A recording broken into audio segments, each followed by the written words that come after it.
Hi, I'm Robert Butler, and I took a left at the Valley. I know we shouldn't have to scream that we're atheists. You know, we don't have non-astrologers and all that. But with the religious people taking over the world, I mean, we can either speak up or be pushed into a corner. I'm proud to be an atheist, a skeptic, a non-believer, an infidel, a heathen. I call it how I see it. I say it's ignorance and you just call it faith and unsubstantiated claims. That's something to be ashamed. I'm an atheist. I'm an atheist. From yet another set of exaggeration, this is Left of the Valley. My name is Kevin, and I'm so short, I had to get on my toes to spill on the floor. Joining me as usual is a team that can speak Russian in French. Whatever side of the track she's on, it's the right one. Nancy. Absolutely. Hi, everybody. Glad you joined us today. You gotta turn your mic towards you, dear. I can barely hear you. His tears cure cancer. Too bad he never cries. Kevin. That was a secret, Kevin. But thank you. Hi, everybody. And she is so rare that the Holy Grail is looking for her. Deb. I promise to speak only in American. Sounds good. Guys, welcome back. I hope you guys all had a good week. We just went through the American Thanksgiving. Does that mean? Yeah, I guess that means something for you. What about you, Nancy? Oh, I always have a little bit of Thanksgiving. Turn it towards up your here. face. I don't know. I think the mic is fake. It's not me. That's because it has to be pointed directly at you. Well, it's pointing. No, it's pointing. It's pointing. There we go. Now it's pointing. There we go. A pointy mic. This is only Let's go like with my show pointy head. This is only show 95, and now we're figuring out the microphones. That's pretty good. No, I'm just. I'm a quick learner, boy. Good. 95 tries and I'm there. And of course, yesterday was Black Friday. Now, what does that mean to you guys? I don't know about you guys, but whenever I see Black Friday, for me, I just lock myself with a shotgun, and I just wait for the worst. I just wait for it to be done. It's a day to be avoided, absolutely. but then I don't have kids and family to buy a lot of stuff for. So, In a moment okay. of all malls matter, Yeah. I avoid Black Friday. Balls matter. Yeah. And It's a Christmas. racist day. But some people love it. They get up at 3:00 in the morning so they can be at the store at 4. It's all in the competitive spirit of capitalism. Yeah. Oh, it's disturbing. and Also, they disgusting. can things that they buy can all be returned the day after Christmas because nobody liked them or they want the money back. Now, that's a right? proud Canadian tradition called Boxing Day. Boxing Day, That's for exactly. Christmas, though. And whenever I see the footage of people just crashing through doors and, just running over each other just to get a freaking mixer 20% or off. something. Yeah, That's right. I'd like to encourage everybody not to do that and to donate some money or donate some clothing or donate some materials to a charity or give it to Why an are you looking at me organization, when a you say person that counts. why are you They need looking at me when something. you say that? You don't like the way I'm dressed? But Donate your clothing to Kevin at Left of the Valley because he looks like crap. I'm definitely starting out on the wrong side of the tracks today. Also, and also for Black Friday, we gotta say it's ironic that people are just trampling over each other to grab something the day after day they're after being so thankful. Yeah, exactly. You just have to put it out.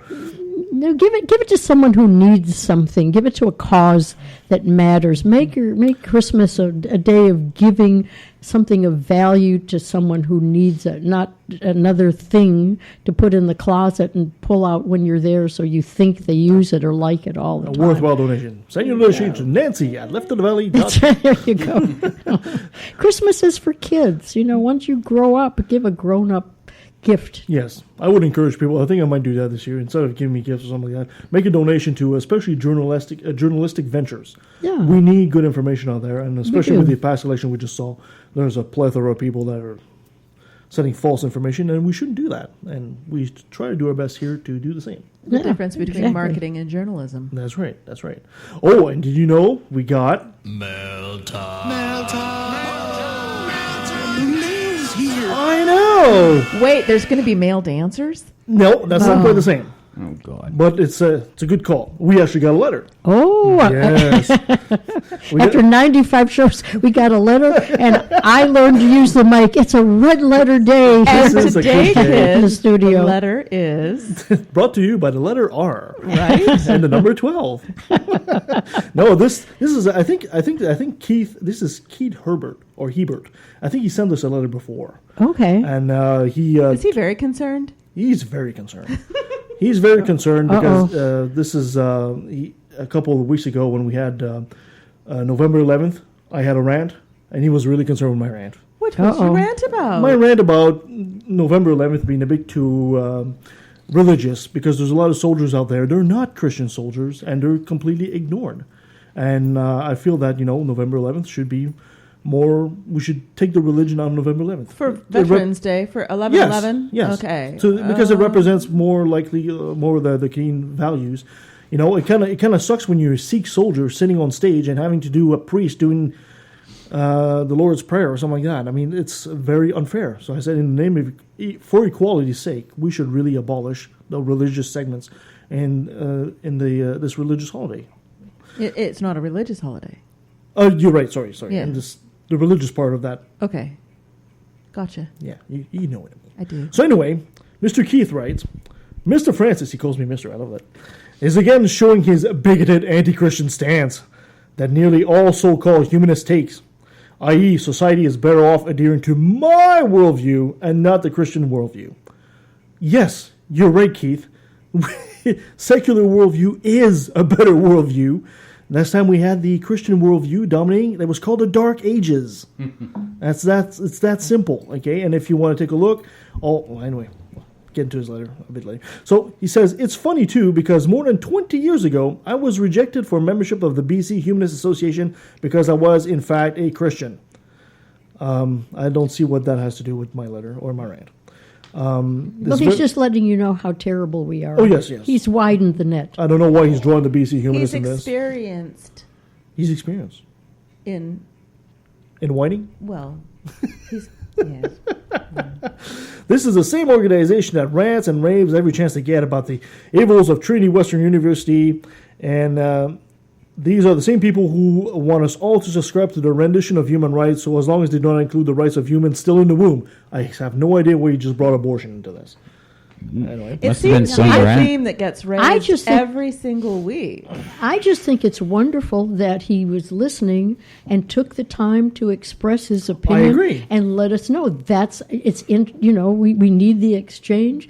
Thank you so much for writing. We're not through yet. Thank you so much for writing, and please do it as many times as you like. It's great to be able to have the discussion. And of with course, his letter's not done. He says, and yes, I feel confident pinning that all on Mr. Francis. It's all my fault. He's entitled to believe as he wishes. That's the beauty of free will. Ha! See what he did there? Yeah. He's also entitled to suffer the consequences someday. That's basically saying, if you don't convert now and repent, you will burn. I should put that Disco Inferno drop. He's lighting the match. That's right. Residents of Abbotsford shall feel free to remember the soldiers who died for our freedom. You're right.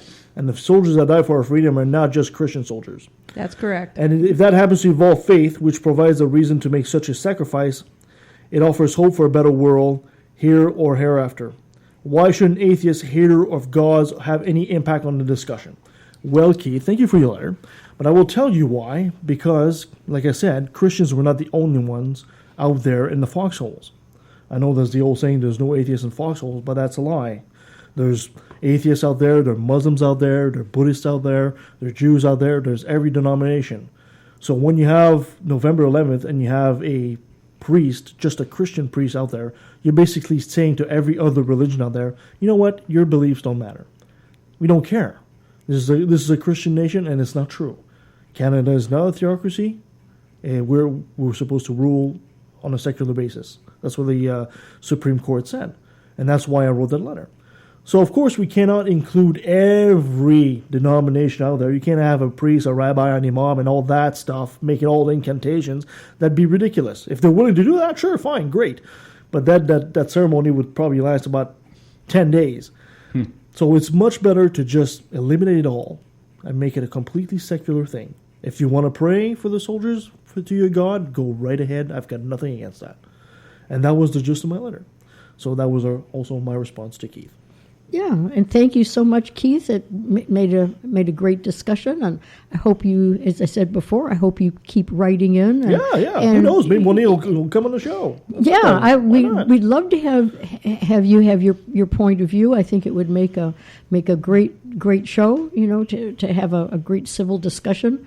That's what we encourage. That's what we like, and we want to be all inclusive. Exactly. So thank you again for writing in. And in other news, apparently we got a letter from, speaking of BC Humanists, our friend Ian Bushfield is apparently looking for some volunteers. Apparently there's a prison in Mission, a minimum security prison, and apparently there's a couple of, there's one guy in particular, apparently he's looking to build a kind of group of atheists and non-believers in that minimum security facility.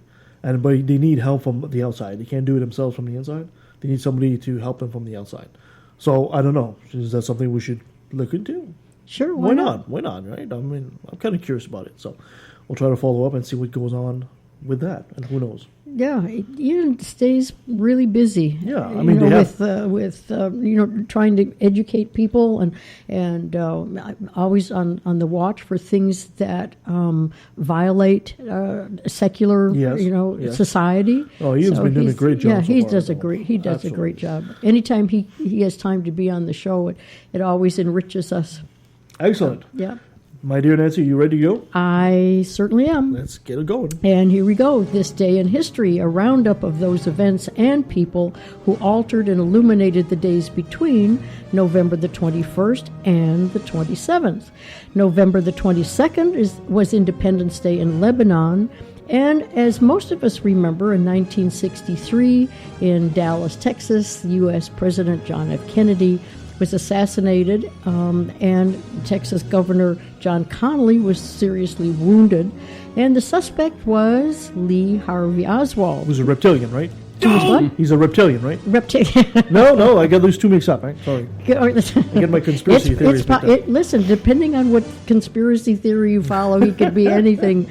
He can change in an instant depending on the side you want to take in terms of who he was and where he came from and who helped him. Anyway, he was captured and charged with the murder of both the president and a police officer, J.D. Tippit. And then Oswald was shot dead 2 days later by Jack Ruby, a whole other conspiracy going there, while in police custody. And Vice President Lyndon B. Johnson became the president upon his death. And those of you who are new to this part of history, or you'd like to learn more about it, you can go on Wikipedia, you can read books. There's a lot of videos of the shooting that was filmed live at the time. So there's no end of John F. Kennedy assassination material. It's I would recommend yeah. our listeners listen to the show about this time of year last year, where you went on at length about your involvement. That's right. Yeah, Nancy was there. She was on that grassy knoll. That's right. And if you do find the videos, one of the news reporters from NBC, Tom Pettit, is the one who was there and who when Jack Ruby shot Lee Harvey Oswald. And he was a fascinating guy. I met him, and every time I see that, I remember my visit with Tom. Yes. With Tom Pettit. That's how old I am, guys. I go back. What I remember the most about that story Yeah. is while John F. Kennedy was being shot, you were looking for a banjo. I was looking for a She was banjo. looking for a banjo. In Fort Worth, Texas, absolutely. But please go back and listen to that. And I think it's a fascinating thing to be that close to. And that's why we say Nancy's events. done absolutely everything on I've business plan. done- She's been everywhere. She was there for Done Kennedy's everything, assassination, absolutely. Lincoln's assassination, Cleopatra's poisoning. She was there for everything. Neil Armstrong on the moon. Oh, yeah. Yeah, I know. She told me what to He was say. with them. I know. I'm like the 2,000-year-old man, but 2,000-year-old little old lady.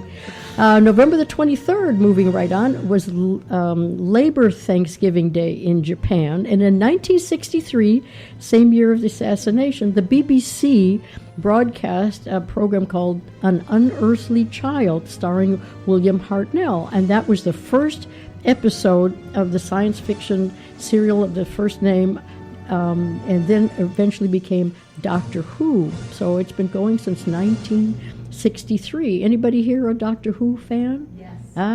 Who's your favorite Doctor Who? I'm not sure. Okay. The one from Whoville. Yeah, I came in very late, and David Tennant of the modern ones. David Tennant was my favorite Doctor Who. After that, I kind of lost You should do it like a Doctor Who versus Dr. Seuss. Dr. Seuss, both. Battle Royale. I like them both. November the 24th, Evolution Day, the anniversary of the publication of something called Darwin's On the Origin of Species. Which I have a copy right here. Yeah, fascinating book. It's all just fantasy, isn't it? Yes. Depending on your creationist point of view. November the 25th, International Day for the Elimination of Violence Against Women. Long title, but it's a good thing to remember. In 1949, on the 25th, Rudolph the Red-Nosed Reindeer appeared on music charts. And now every time you listen, you can turn the music way down and wait 3 minutes until it's over with, which is the way I celebrate that song. And then it's in my ear forever. The earworm, to try and Christmas get rid of it. earworm. November 26th is Constitution Day in India, and of course Thanksgiving Day in the States. On November the 26th, a young man named Ellery Shemp protested the mandatory reading of passages from the Bible in his public school homeroom, and he decided to read passages from the Quran instead of the Bible, which earned him a trip to the principal's office. So he and his family requested help from the ACLU, American Civil Liberties Union, which launched the case of School District of Abington Township versus Shemp, which in the end the Supreme Court ruled that such mandatory religious exercises are unconstitutional. And that, of course, was the landmark decision, and it started it all. It started it all, and the consequences of which are still going on to this day. Absolutely. So, interesting that was right around the Thanksgiving holiday as well. I'm very thankful for that. Yeah, exactly. The 25th was Black Friday, which we've already talked about. And in 1924, in New York City, the first Macy's Thanksgiving Day Parade was held, and still going on today. It's over 90 well. years now, right? Oh, yeah, it's going on for a long time. I wanted to bring in a story today that has nothing to do with the date, but it's such a fascinating story. I figure it deserves a place in our day in history. So here we go. Has anybody ever heard of a woman named Henrietta Lacks? Oh, Anybody? no. No? Okay. I can't say how. Good. I'm glad then. In 1920, Virginia Lacks was born in Virginia on a tobacco farm. And she was a black woman, and she was the child of slaves. She developed cancer. She was just horribly poor. Oh. And in that time, when she developed cancer, it was the 1950s, and there were not many places where black people could go to be treated for cancer. But they could go to Johns Hopkins, so they accepted her as a patient, and she entered Johns Hopkins in 1951, and she was being treated. They actually had a colored ward. They called it the colored ward. They weren't integrated at that time. So a doctor took some samples. She had a uterine cancer. Oh. So a doctor took samples from her cervix and gave it to researchers without her consent or even her knowledge. And he was just going to take to be studied and sent to the lab and so forth. And that same year, 1951, she was 31 years old. She died. Oh. But not all of her died. The interesting thing is that the cells which were derived from those two samples that were taken from her without her knowledge have inexplicably lived on in labs for over 60 years. And those cells have been used to research the effects of radiation, AIDS, the polio vaccine, and much more. Her family's never benefited from it. I was getting really excited because I thought you would come up with some kind of cloning thing, and then she went on a death rampage and killed everything. It's all witchcraft, really, isn't it? No, but Or my Godzilla shirt. But I would imagine there have been science fiction stories that have been Yeah, based for on that. sure. Wow, You yeah. know, on that very. And in 1910, Henrietta's Revenge. yeah, exactly. In 1910, there was a book published called The Immortal Life of Henrietta Lacks. And then there is a movie now that's going to come out about her.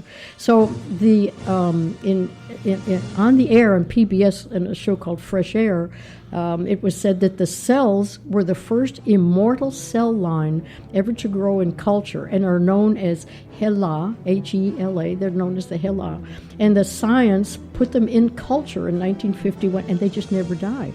They kept growing and growing, and scientists have been trying to do that for decades. It had never worked.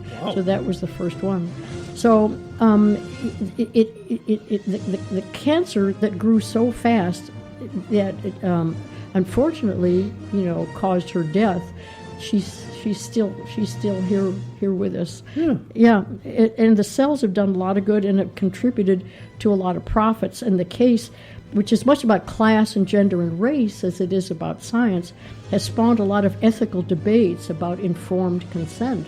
Should those have been taken without her knowledge? Should she have been informed? But this is back in the 50s. Yeah, it's a good debate. It's been the subject of a lot of medical ethical debates at this time. So to learn more, you can read the book or watch the coming HBO movie that's been based on it. It's an Oprah Winfrey movie, and she plays Lack's daughter in that. But isn't it interesting to think that after all these years, all this has happened, and there's very little that's been known about No, her. it's true. It's an interesting story. Yeah, it's a really And although I really don't like Oprah Winfrey, I mean, I can't blame her for pushing these kind of stories. Yeah. These are good stories, and the public should know them. These are good, really good stories. I don't like Oprah. I think she's a fake. And- she's a phony. Ending on that note, both with Oprah and the eternal cells of Henrietta Lacks, that brings to a close another passing parade of interesting, mundane, unusual, and occasionally bizarre events and people that make up this day in history. Thank you very much, Nancy. And we'll be right back right after this. Interested in a particular topic? You ever wonder where we find all this information? The Common Sense Canadian is a forum for critical discussion of the key issues shaping our world today: water, energy, food security, and how we manage our resources to the public benefit while preserving our environment. So go to commonsensecanadian.ca. It's uncommonly sensible.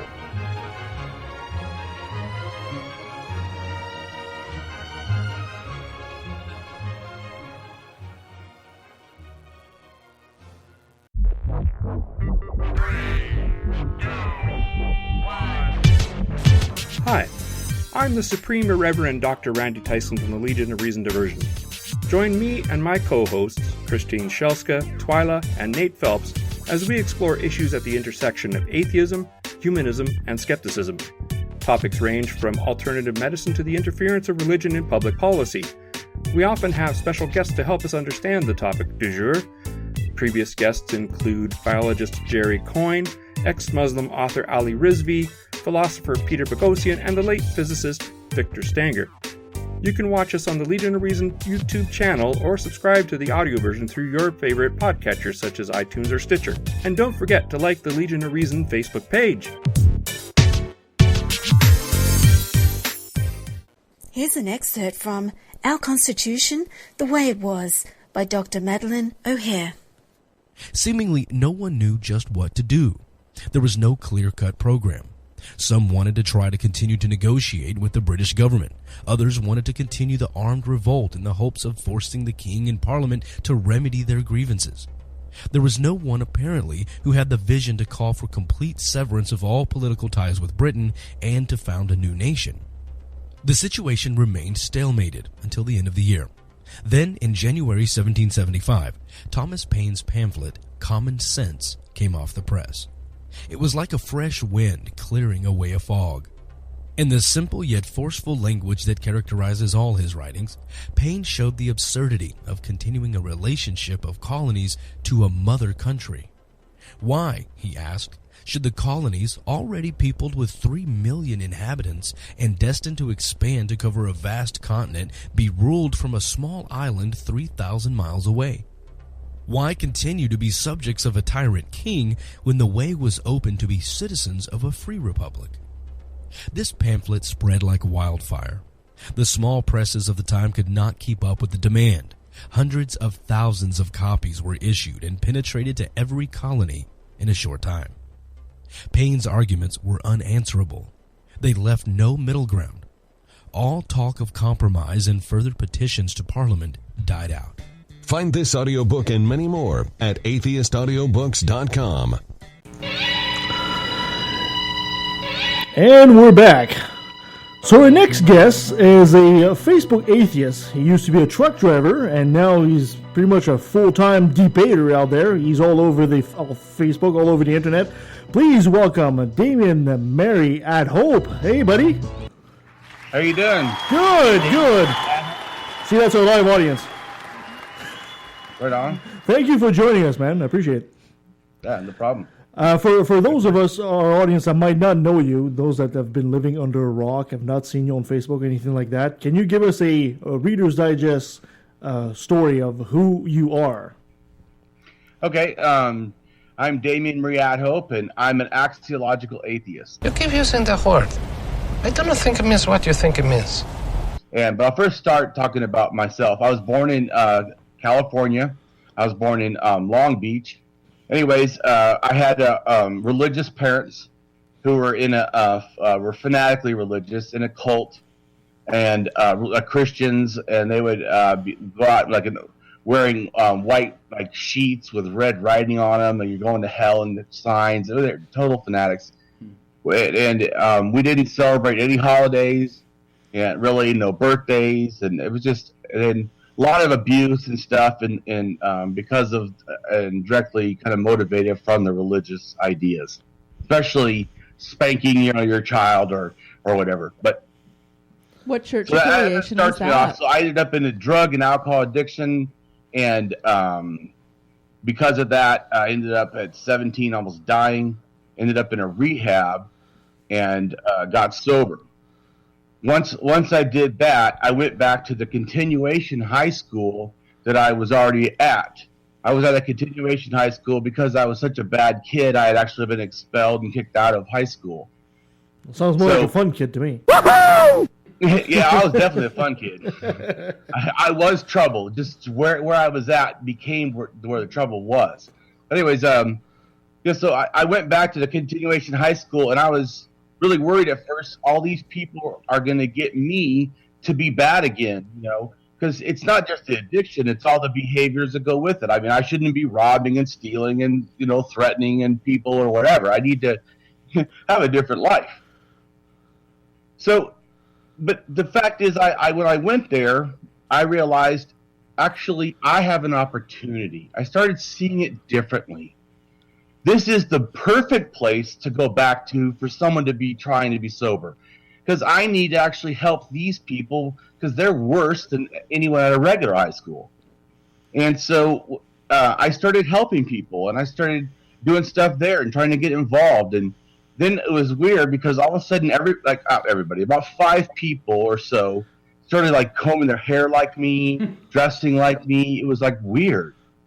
It was the first time in my life I realized, wow, I need to watch what I'm doing because I can have an impact. And then I realized if I do have this impact, may I do it so it's helpful. May my impact be beneficial. And I started realizing, wow, if I have this opportunity, it seems like people follow me, I need to be a good leader. And so I really started focusing on me. And so doing that, I was in this art class.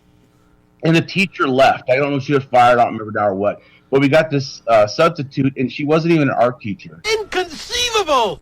And so all the kids just sat there. We're already bad kids. So they started picking up clay, throwing at the walls, drawing on the walls. And I told the teacher, we need to do something. And she's like, well, I don't know what to do. And I said, well, I know art. So I said, why don't I make this big mural, 7 feet by 5 feet, and then have the whole class help me paint it. because some of them aren't artistic. I am, but I can show them, and then we can together make this thing. It was huge. And anyways, they gave me an art scholarship because of doing that, not just for my art, but actually the helping of the whole class.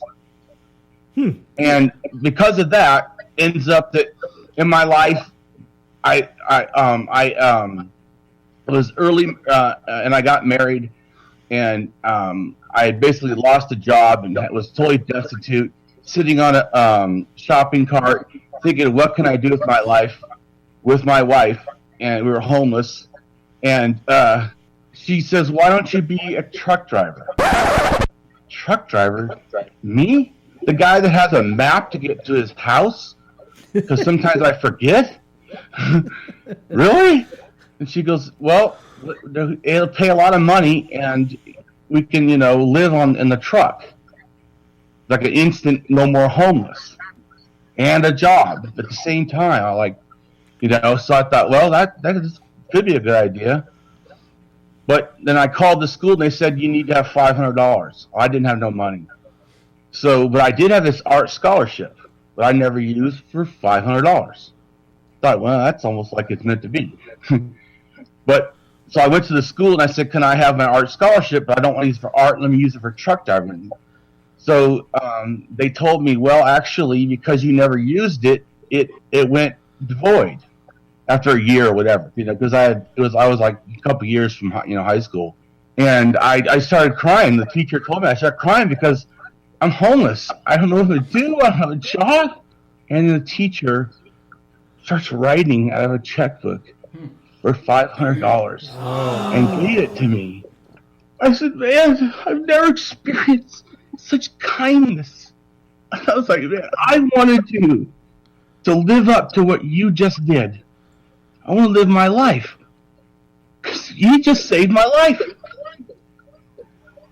And he cried. And so then I became a truck driver. And anyways, I did it for 11 years route, and I drove 1 million miles, been to every single state in the United States, 4 provinces of Canada. One of the things I started doing as a truck driver, though, is I started helping other truck drivers. And then I decided I was good at that, and I seemed so I started becoming a trainer. So I started training truck drivers. When I started training truck drivers, I realized I seemed to have a knack for teaching. And then I thought, well, why don't I get into counseling? Say what? So then I went and got a bachelor's and got a counseling. And I started getting my master's. But what's funny in my bachelor's, what happened? This strange thing is I had to take 2 religious classes, which I thought was weird because I'm a Christian and I don't need more religion.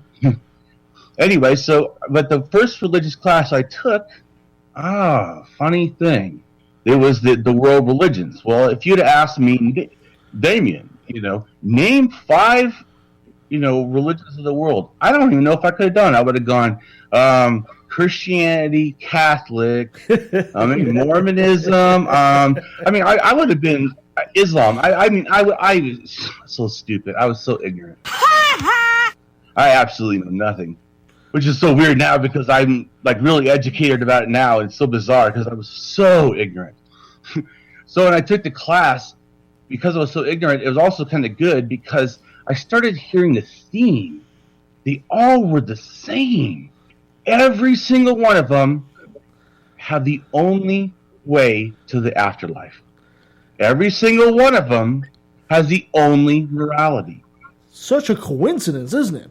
Yeah, coincidence. Every single one of them seems to be positioned that wherever they're at is the sacred place. And you just happen to be born in the right one, too. Yeah, exactly. It's just absolutely amazing. And so all those things, that I was still Christian, but I started going, man, if they're all wrong and it's all the same, could mine be wrong? Then I told me I'd take a class in the Bible. I thought, yay! The only class that I'm going to ace. I've read the King James and NIV Bible. My whole life was religious. This is going to be easy. It was the hardest class I ever took. They started bringing in archaeology and saying how things were myths and how this was. I was like, what the? What do you? It was like the cognitive dissonance was hitting me hard. Oh, it was like I was drowning in the class. And I was trying to find some route to grab on as I'm sliding down this mountain, into this cavern. But then I started realizing, no, actually, it's the other way around. I'm actually climbing out of the cavern. Really profound for me in the class, the Christianity. I didn't even make it halfway through, and I became atheist. And I had never even doubted God in my life. Someone would have said it, I would have laughed. What a stupid doubt God. But all of a sudden, when we got to the point of the middle of the book or something, they talk about Satan, Lucifer, the devil. None of those are the serpent. None of those are the same thing. And then they showed it with verses. It blew my mind. I find your lack of faith disturbing. And right then, I had this hot flash come over me, just emotional, and I realized I'm an atheist. It was just bam. I didn't know what to call it, but I was like, I don't know what you call it, but I no longer believe in God. The Bible is bullshit. I don't know what that means or anything, and so doing that for about the first 2 or 3 years, I didn't go on Facebook or anything. I didn't talk to atheists. I basically still was in counseling. But the more I was in counseling, I took 7 classes in my master's. The more I got into counseling, the more I started realizing religion is a real problem. If I want to be effective, that's what I want to be as a counselor, I want to help the world. I want to try to give back. I want to make a difference. That's why I wanted to be a counselor. I want to help the hurting. So, is it really the most effective just to help one person in a counseling? Or should I really help the systemic problem that even Freud realized, which is religion? And this belief in gods and the harm that comes with that, the shame, the guilt. Just like that, I would say, you know what? I will always fight religion until they stop indoctrinating children. Because until their dudes stop that child abuse, I will have to always fight religion or gods or anything that is that destructive, that tells you that you are not a full person. You're less of a human. It's just, no. Yeah. Especially with your life, that what you've been through, when you can find better morality in a Spider-Man comic book that says, with great power comes great responsibility, which you gotta learn. That's a better lesson than you can find in the Bible. Well, and what you said is pretty much what I learned. I realized I have a great power, and thus I have a great responsibility. And that's how I tried to live my life, is really present in all that. And so, funny. So once I decided that I was gonna, the biggest problem I needed to solve was religion and gods. That's when I decided I needed to be a public atheist. And actually, I stopped college and I said, I need to write a book, because I hear all these atheists online and I don't really kind of agree. Doesn't mean that I'm saying that my way is the right way, but I'm just saying that I hear skepticism so much pushed, but really it should be rationalism. I hear, that we have to be agnostics, and that why the proposition of God is not even a full intelligible concept.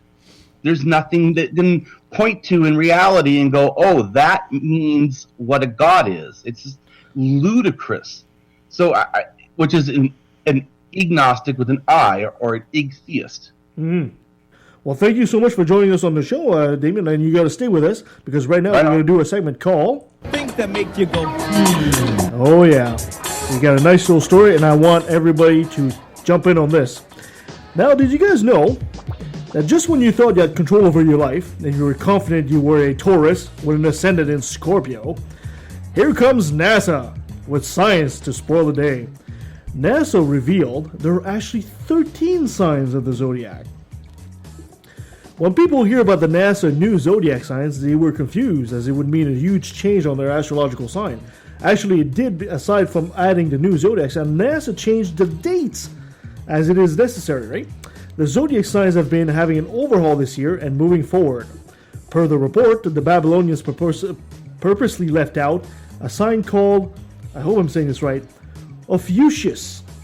because they need 12 signs, but the zodiac sign has been present in the celestial body. The sun reportedly aligns with Ophiuchus, the 13th sign of the zodiac, for 18 days during the year. Uh-oh, I'm in trouble now. Well, it turns out that every month, the signs, they're not aligning with simply for like a month or so. Sometimes it's 45 days, sometimes it's 18 days, sometimes it's 30 days. So Ophiuchus is based on the constellation of the same name, which is also known as the Serpent Bearer in Greek. The new zodiac sign would have been part of the horoscope since 1970 when Stephen Schmidt proposed it. However, since the proposal was controversial, the astrological community opted to stick with the 12 zodiac signs that the people already knew until NASA decided to bring it back. You can't really contradict NASA now, can you? So you guys ready to learn your new sign? I don't know. I don't know. It sounds a little spooky to me. Okay, well, I was known to be an Aries because I was born April 7th. Okay. Well, it turns out now I'm a Pisces. You're a Pisces I'm now? a Pisces now. You have to change your entire personality? Absolutely. Oh. Now I love to swim way more. Damien, when were you born? I was born September 6, 1971. September 6th. Were you a Virgo on September 6th? Yeah. Well, you are now a Leo, sir. From August 10th to September 16th, you are now a Leo. That's funny. Not that it means anything. Not like I ever even acknowledged that I was a Virgo. Nancy, you are now a Virgo. I'm a Virgo? For September 16th to October 30th. Oh, there goes all my attractive Libra habits, and now I've Kevin, You seem now I got so to be a balanced persnickety. Oh, Kevin, I already know my sign. It's stop. Hammer time. Stop. When is your birthday, sir?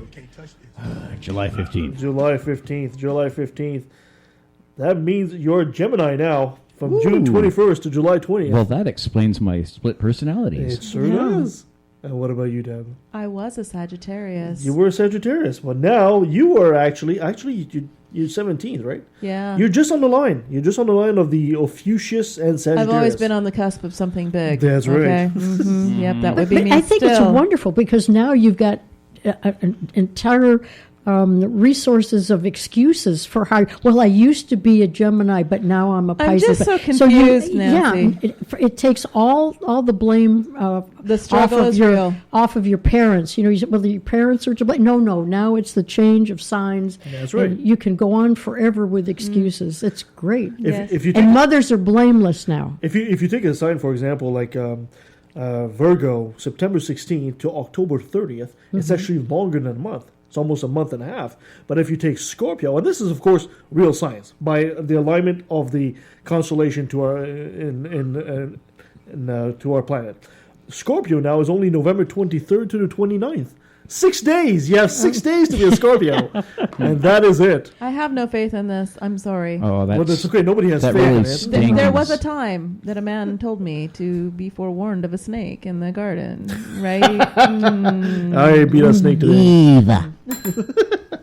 Well, it's an added complication, but there again, more excuses for your behavior, so it's a trade-off. Absolutely. Yeah. I like it. Perfect. Excellent. Now, let's focus on our friend Damien. All right, so Damien, tell me something. In your country, in the good old US of A, it's not an easy thing to be an atheist. And you're out there talking to a lot of people. Where do you think the status of atheism is at this point in the US? Well, I would say in the U.S., the status of atheism is growing, but I think to some extent, I think the religious people are either afraid of us because they know, or they think that we're ludicrous, so they see us as a joke. I would say, or like they're sorry for us because they think that, which is so bizarre. Because I do street activism. I also go to colleges and. So I hold signs, and I don't do like the Christians. I don't yell at people or anything. I just stand there and I offer free candy usually, and then free candy and philosophy. You're not doing this while in the back of a van somewhere, are you? No. Free candy and philosophy. I like that. So do you feel that these Christians that are thinking of you as being, and us atheists as being ludicrous, do you think they're doing that in You know, like a nervous laughter kind of thing? No, like I said, I think it's like true belief. It's hard to explain because I do know from coming from my parents being a religious cult, I've seen people be in a cult. I see how they're like, whatever, like the master says, oh yes, oh please, will I lick your shoe? Oh, can I please, like the one cult in Japan where the people castrated themselves? Oh, that sounds charming. No, thank you. You know what one might be doing in their personal time. I mean, those rubber bands can be used for all sorts of things, Is right? that the Lorena Bobbitt cult? I'm saying, so religious does a very weird thing to people. I mean, like me, it's like it's almost like, it reminds me that it's almost like grief, like the first stages or something. It's like all these different things that happen when people are deconstructed from a cult.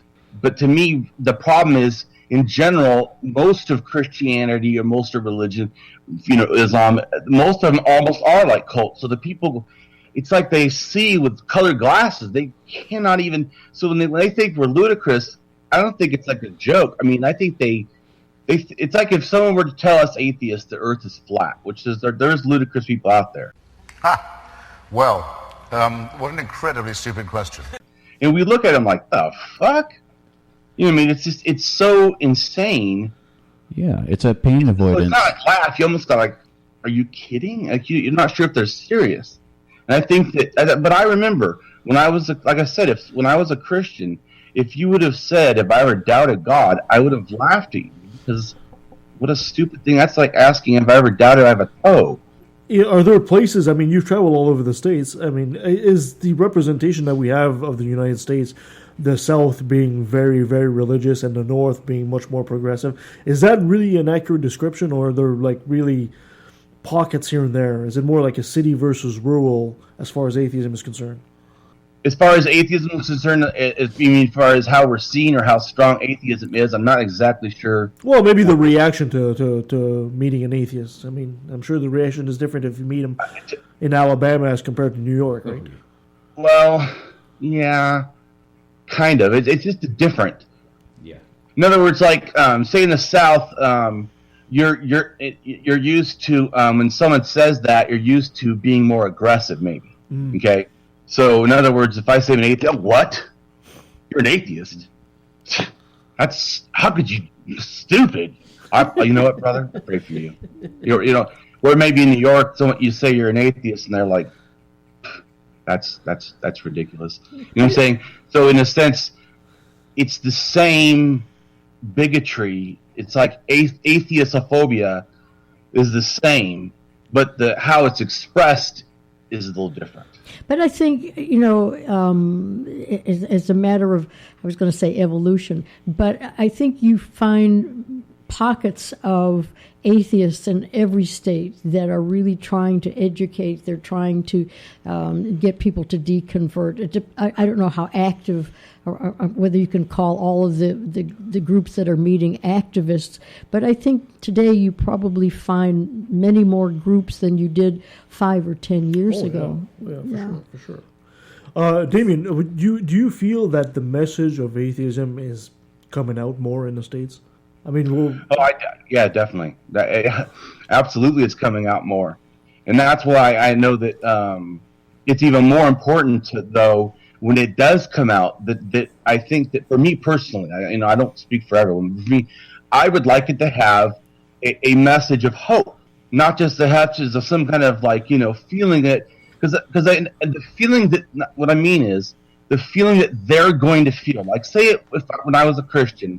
The moment that you tell me there's no God, let's just say you were able to give me evidence. Not like in class where it was a little bit slower process, but if you were just able to show me there is no God, in a sense, then I would have felt a loss, like someone had died. And so I know that's a real problem because you hear people, they won't say I believe in Christianity. They'll say I am a Christian. I don't believe in the Book of Islam. I am. My children are. And my family, we're all Christians. They don't say we all believe in the Bible and the teachings of Jesus. You know what I'm saying? So it's not a belief.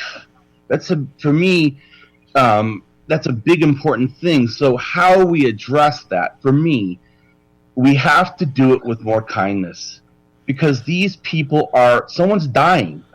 Now, that doesn't mean I don't think that sometimes that the shocking them is not important too. Yes, because sometimes we need to be shocked, because what happens is we're never challenged, like I was never challenged. We actually, we're allowing this sickness of religion and belief to continue. So even though, say, it's almost like if a family has a drug addict and you do an intervention, certainly the person at the point of being intervented, against, feels like the entire world's against them. All their friends, everyone I could have ever trusted, now they don't trust me. Now they hate me. When actually the family cares, the family's trying to help. They're telling them facts they don't want to hear, but they're facts that are not being said with the desire to actually inflict harm. But with the facts, even like they'll say, "You love me, you broke my heart," and if you don't go to the treatment today, I will have to no longer, allow you my life, So those are hard facts, but they're out of love. And that's what I want. I want to give hard atheist facts, hard anti-religious facts, but I want to do it out of love. I want to do it because I want to save people in their minds, their lives, because it's life destroying and an infringement to be in religion. Don't you feel that maybe if these people identify the religion as their own identity, like you said, they don't believe, then if you're using these hard facts, even out of love, they might not be able to read the motivation you have. Oh, well, certainly not. Like I said, if you were to ask right at the point of the person being in an intervention for drugs, how do you feel about people? Like I said, they would feel everyone's against them. So yes, I know. It's really hard, like I said, which is to me more important for me to try to be kind, because the message will be heard better.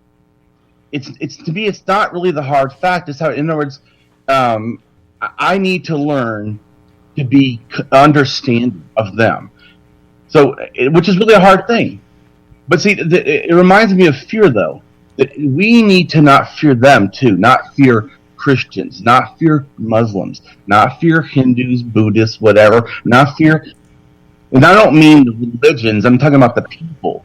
That because they have a religion, we don't think all the time, hey, there's people with, guns out there that are going to kill us, or there's people with mental illness, or there's people, that are escaping prison or something. We do not think constantly in our lives about all these things. But those are still realities, and it is important to know if they're in your neighborhood. Wouldn't you want to know? It's a hard fact. You would want to know if there's a child rapist that just escaped prison and he's in your neighborhood. Same, I feel. It is an ever-present threat. Religion, God, concepts are this ever-present thing that's against humanity. It's in our neighborhood. It's on our streets. It is hurting our children. And I have to do something about it. Yeah, and of course, with your bag of candy to sweeten the pot, that kind of helps. Hi, Damien. It's Kevin. Hello. Other Kevin here. So you raised an interesting point. Like, it sounds to me like you go about this in a way to try and circumvent the natural walls that people put up, right? But what do you do when you come across somebody who is intellectually not capable of understanding that kind of level of reason that axiomatic or axiological atheism kind of entails? Because it's a scientific thing, right? So, are you asking him what does he do when he meets a dumbass? Yeah, well, and why are you looking at me when you say that? Well, because yeah, what would you do? What would be your default position to go to? I see people as being stupid, not dumbasses. For me. I'm the only one that fits that description. Stupid because I see stupid as not actually even as a derogatory. It's just that you're doing a behavior that's causing harm. You realizing it or unrealizing it, then you're continuing. And so we need to show people that things are stupid. And no one wants to hear they're doing stupid things. But if you continue doing stupid things, it is harmful. So, like I said, it really how you break things down is, like you said, axiological atheism. It's not. I'm not taking it an axiom. axiological or axiology, if you look it up, the word, it's basically value theory or value science. Yeah, from Greek. I basically go in between those. The reason I don't do as much science, part of it, is only because I'm not good at calculus. You have to understand calculus to truly be able to do the actual, legitimate scientific axiology. So what axiology does is everything that you say is worth, good, that is value, all that has to do with axiology. Value theory. But axiology is like a philosophy. It is actually a philosophy. A philosophy of what you value, why you value, who you value, and what's worth valuing, what's not worth valuing, what's not good, what's harmful, whatever. And it's able to quantify it, to see it in a big picture. Start putting the world in a structure of value to where you start realizing that actually, and there's been neuroscientists that actually figured out that axiology actually is in the brain. It's how we process. Yes. It really makes sense. It's a basic thing. Even animals do it. In a sense, we need to be able to assess the worth, the value, the goodness of things, because that helps our survival. Right. To see the value is inside those people, right? So you kind of appeal to that. Right. Exactly. That's good. Thank you. So because I'm that kind of an atheist, that's almost like, well, it is. It's a part of ethics. So it's almost like an ethical argument against God, an ethical argument against religion, an ethical argument for humanity, an ethical argument for universal ethics. It's like this whole structure. So we're like, in other words, a regular person says I'm an atheist, they're saying that I don't believe in God. Where an axiological atheism is the not God is like a very small part of the entire scope of what we're talking about. Well, this is great because, I appreciate that you can see the difference, or that you realize the difference between ethics and morality. Because, in my opinion, or what I've been told, anyways, is morality tends to carry with it a kind of a religious context, whereas ethics is more so the logic of the whole thing, right? Yeah. Well, let me explain exactly how I see it. So, morality is like the main subheading. Morality. Okay. Under that is ethics and morals. Now, those are not the same thing. I agree with you. Thank you. So I try to break it down real simple for people. So moral is a personal. Ethics is a social. So this is why I try to say religion's actually doing something very wrong. They take a personal moral and make it a public moral. It's not a public. It's not a social. That's not how you should interact with others. That is how you should interact with yourself. Morals should be almost like values and virtue, like something that I say, I want to be a kind person. That's a moral that I am aspiring to, should be. They're corrupting it and making it like it's an ethic. So yeah, there's definitely a difference. That's pretty cool. And I hear you're on the verge of publishing a book yourself. Yeah, and even how I did that is kind of strange. I wasn't even going to, publish a book, but I started. The more I started talking to people, the more I started realizing that people said that you didn't know things, or you couldn't say where religion came from exactly. And I'm like, why not?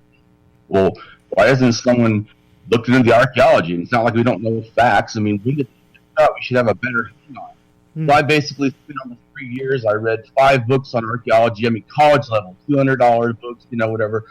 And actually started training myself, and became, I wouldn't call myself an archaeologist or anything, but I mean, I certainly have enough to understand, because my goal was I wanted to be able to show you don't need your belief, and this isn't my opinion. This is a scientific fact, and so that's what I've done.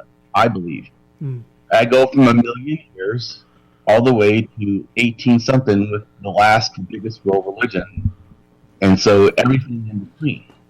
Yeah, well, we'll look forward to actually seeing your book and when it comes out. Damien, if people want to know more about you and what you're doing, where can they find you? Well, the best place, if you want to just find out quickly about me, is to go to my website. And the website is at Damien Marie AtHope.com. Excellent. Now, Damien, one more thing before I let you go, can I ask you a small favor? Can I get you to say, hi, I'm Damien Marie AtHope, and I took a left at the Valley. Hi, I'm Damien Marie AtHope, and I took a left at the Valley. And that was our friend Damien Marie AtHope. We're actually going to have to bring him back. Apologies for the line that went a bit weird there towards the end, but that's okay. We'll bring him back, especially when his new book comes out. That should be fun. Now, before I let you guys go, we'll do something we haven't done in a long time. Let's do a bit of confession. Uh-oh. Now, confession is the segment that I bring a little story that happened to me, and I want to hear your thoughts, whether I was crazy or not. And this is a story I was thinking this week because gambling was in the news, and I was listening on radio, and this is a story that happened a little while back, so it's an old story. But I want to see what you guys think about this. I don't know about you guys, but I think the government is kind of really addicted to gambling revenues. It seems as though it is. I mean, it's going. They put it in a lot of different ways to help communities. Don't schools benefit and some other? They say that, yeah. Right? They say that. A couple of years ago, several years ago actually, when I was dating this girl, she had a couple of kids. And what they did is that these kids are in high school at that point, right? They're young, they're still in high school, they're just starting in high school. The school would bring an alum student back to the school to inspire the kids. Now this guy shows up driving a Ferrari.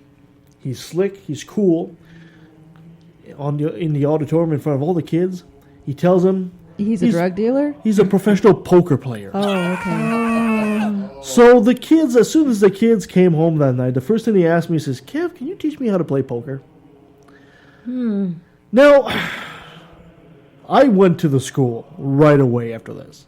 And I said, are you guys stupid? Are you freaking stupid? Bring a gambler to inspire kids. And this is right in mission, right?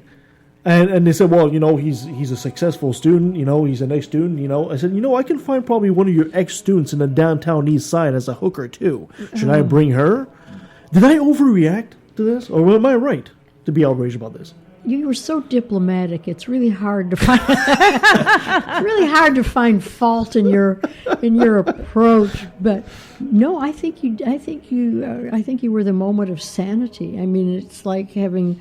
This is a guy that's actually approved by the. Hold on. Yeah. Okay. The contrary, and I want to listen. There is nothing illegal in gambling. No, there isn't. There is, however, something illegal about prostitution. Yes. So there's the difference, right? No, it's not illegal to be a prostitute. Oh, it is illegal to be a prostitute in Canada, is it not? No, it's illegal to purchase.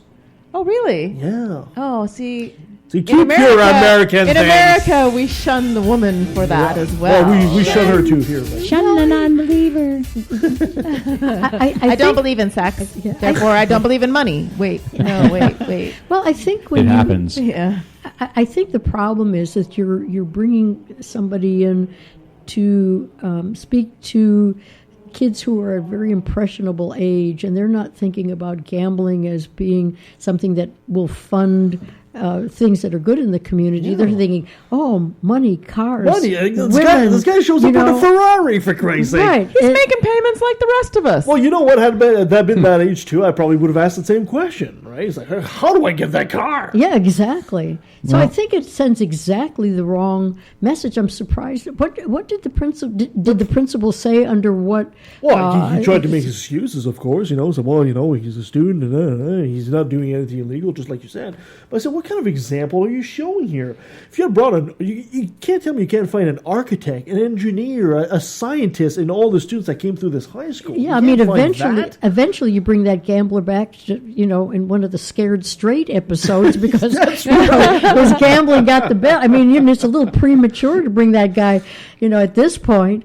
But I think you were justified. You still have to wonder what he's making up for with the Ferrari, though. Yeah, compensation. Mm-hmm. And it's not like he showed him like the Bud Dwyer video or something like that. So let's hope not. Anyway,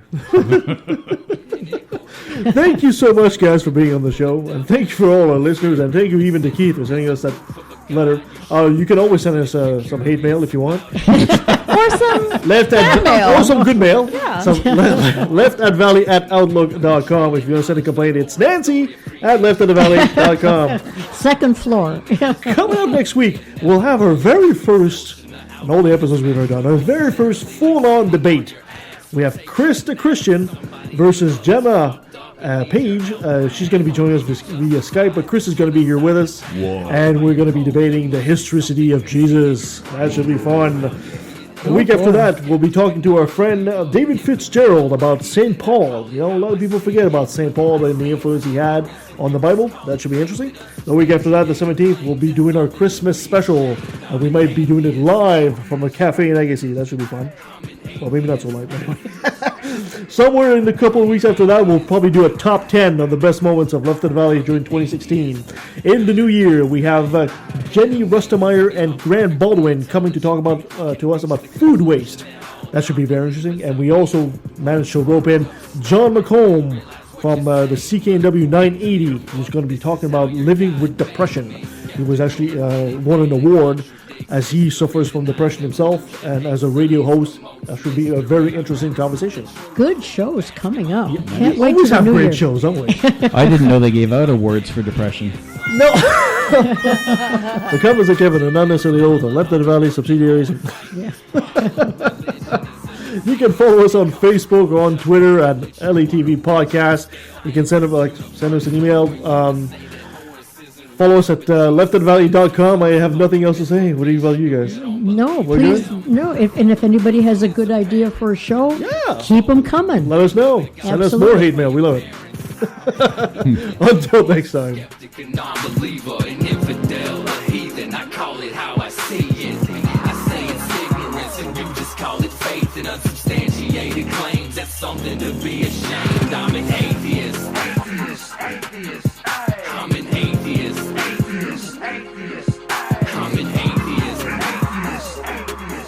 I'm an atheist. Now let me take a sec, don't mean to sound so hateful, but I swear to God, pun intended, I find it disgraceful that thousands of children are raped by priests, and since they're holy men of God, they get away scot-free.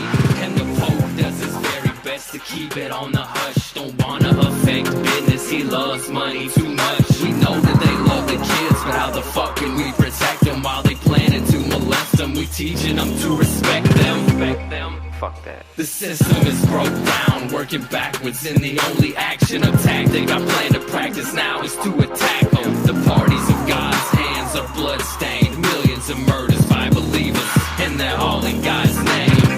And let me take a sec, don't mean to sound so hateful, but I swear to God, pun intended, I find it disgraceful that many atheists are told to be quiet. You're not alone, speak your mind, time to let it be known. I'm proud to be an atheist, a skeptic, a non-believer, an infidel, a heathen, I call it how I see it. I say it's ignorance and you just call it faith and unsubstantiated claims. That's something to be ashamed. I'm an atheist.